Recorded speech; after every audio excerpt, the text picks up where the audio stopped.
মামলায় পুলিশি ব্যর্থতায় হাইকোর্টে অস্বস্তি রাজ্যে। পুলিশের ইন্টেলিজেন্স কাজ করেনি, পুলিশের ইন্টেলিজেন্স সম্পূর্ণ ব্যর্থ। নিজেদের পুলিশকে যারা রক্ষা করতে পারেনি, কিভাবে আশা করছেন চিকিৎসকরা কাজ করতে পারবেন, চিকিৎসকরা ভরসা করতে পারবে পুলিশ প্রশাসনের ওপর?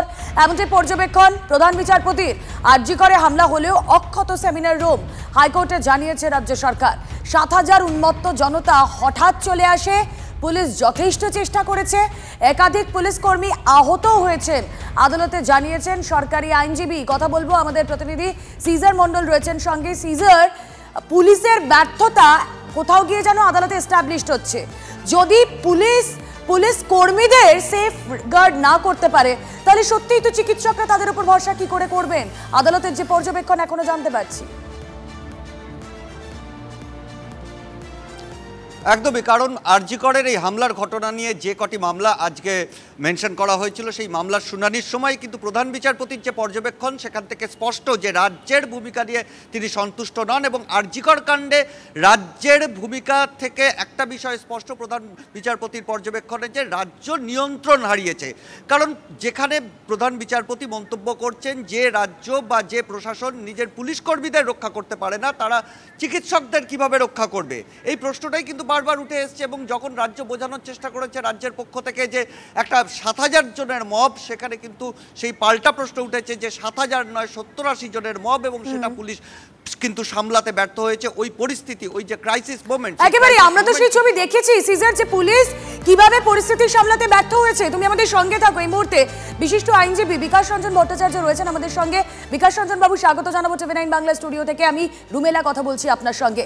আরজি করে তাণ্ডবের ছবি আমার আপনার প্রত্যেকের জানা। পুলিশের ইন্টেলিজেন্স ব্যর্থ, সম্পূর্ণ ব্যর্থ। প্রশাসনের যদি এই হাল হয়, তাহলে চিকিৎসকরা কি করে তাদের উপর নির্ভর করবেন, ভরসা রাখতে পারবেন? আদালতের এই পর্যবেক্ষণ। আদালতে যা পর্যবেক্ষণ সেটা আপনারা শুনেছেন এবং ঠিকই বলছেন। প্রকৃতপক্ষে প্রশাসনিক ব্যর্থতা নিয়ে তার আদালতের পর্যবেক্ষণের প্রয়োজন নেই, এটা সাধারণ মানুষ প্রতিদিন নিজেদের উপলব্ধি করছেন।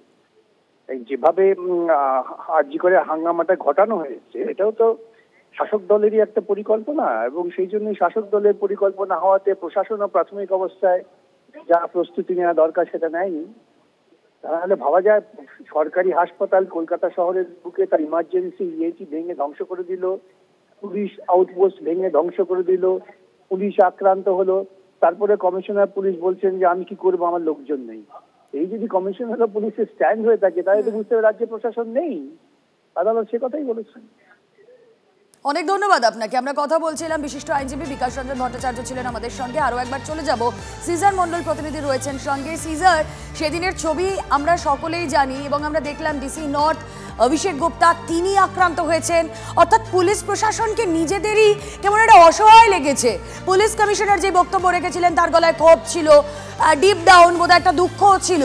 কারণ যা পরিস্থিতি, সত্যিই তো এই যে গোটা পুলিশি ব্যর্থতা যা আদালতের আজ পর্যবেক্ষণে এসেছে, আমি তুমি সাধারণ মানুষ যারা TV9 বাংলা দেখছে, তারাও হয়তো এই একই কথা বলবে। একদমই, এবং সেই জায়গা থেকেই কিন্তু প্রধান বিচারপতির বক্তব্যে সেই উষ্মাটা প্রকাশ পেয়েছে। এবং রাজ্যের এই ব্যর্থতা, সামগ্রিকভাবে পরিস্থিতি সামলানোর ব্যর্থতা, এবং পরিস্থিতি যে রাজ্যের নিয়ন্ত্রণে নেই, সেটাও কিন্তু বারবার আদালতের পর্যবেক্ষণে উঠে এসছে। ডক্টর কুণাল সরকারের করা যে চিকিৎসকদের নিরাপত্তার যে মামলা, সেই মামলা প্রসঙ্গেই প্রধান বিচারপতি পুলিশকে নিরাপত্তা দিতে পারছে না রাজ্য, সেই প্রসঙ্গটি তোলেন। এবং সেই সঙ্গে সঙ্গে বাকি যে বিষয়গুলো সংযুক্ত হয়েছে, এবং রাজ্য জানানোর চেষ্টা করছে, যেটা তুমি একটু আগেই বললে যে প্লেস অফ অকারেন্সটা কি নিরাপদ, এবং সেই প্রসঙ্গেই তারা রাজ্য জানানোর চেষ্টা করে যে তাদের পিডব্লিউডিকে অনুমতি দেওয়া হোক যে আলাদা মহিলাদের জন্য রেস্টরুম, এবং সেই জায়গা নিয়েও কিন্তু বিচারপতি কিন্তু তার উষ্মা প্রকাশ করেছেন। এবং জেলারগুলোর কি অবস্থা, বিশাখা গাইডলাইন আদৌ মানা হয় কিনা, সেইগুলো নিয়েও কিন্তু প্রশ্ন উঠেছে। অর্থাৎ সার্বিকভাবে আজকে আরজি কর কাণ্ড নিয়ে হাইকোর্টে বারবার কিন্তু অস্বস্তির মুখে রাজ্য। বেশ সিজার, অনেক ধন্যবাদ। আমরা কথা বলছিলাম, প্রতিনিধি সিজার মন্ডল ছিলেন আমাদের সঙ্গে। আর এই যে পুলিশের ইন্টেলিজেন্স ব্যর্থ, আদালত বলছে, বিচারপতি প্রধান বিচারপতির পর্যবেক্ষণ, কিন্তু সেদিন গত পরশু রাতে পুলিশ কমিশনার বিনীত গোয়েল যখন পৌঁছন, তার গলাতেও কিন্তু একই সুর ছিল, পুলিশের ইন্টেলিজেন্স ফেল করেছে। শুনুন সেই বক্তব্য। I think the city is the loser. Calcutta police is the loser. Not Vineet Goyal. people are calling me all kind of names and things like this. I'm again telling you, my humble submission is under whatever the information, knowledge, my works, officers have worked very hard, honestly, integrity. You must ask CBI the kind of work these officers have done in a span of 4 days. You can call it intelligence failure if you say so. ঠিক আছে, but we don't spare people. We have not counted as yet. I think absolutely under control. Police commissioner নিজে দাঁড়িয়ে ঘটনার পর বলছেন you can call it intelligence failure. মানে সত্যি কি পুলিশের ইন্টেলিজেন্স কাজ করলো না? এরকম একটা ঘটনা যেখানে 6 থেকে 7 হাজার মানুষ তারা চলে এলো, তারা ভাঙচুর চালালো, তারা তাণ্ডব করলো। কথা বলবো আমাদের সঙ্গে এই মুহূর্তে আইনজীবী কৌস্তব বাগচি রয়েছেন সঙ্গে। কৌস্তব, স্বাগত জানাবো টিভি9 বাংলা স্টুডিও থেকে। আমি রুমেলা কথা বলছি। প্রধান বিচারপতির পর্যবেক্ষণ, এই ঘটনাকে কেন্দ্র করে রাজ্যকে প্রশ্নের মুখে পড়তে হয় এবং প্রধান বিচারপতি তিনি পর্যবেক্ষণ দিয়েছেন পুলিশের ইন্টেলিজেন্স কমপ্লিটলি ফেল করেছে। রাজ্য পুলিশকেই নিরাপত্তা দিতে পারে না, তাহলে চিকিৎসকরা কিভাবে ভরসা রাখবেন?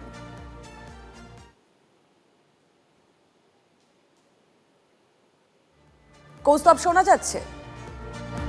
কৌস্তব, কথা বলার চেষ্টা করবো। আরো একবার আপনাদেরকে জানিয়ে রাখি, রাজ্য যেখানে নিজেদের পুলিশকে রক্ষা করতে পারে না, কিভাবে আশা করছেন চিকিৎসকরা কাজ করতে পারবেন?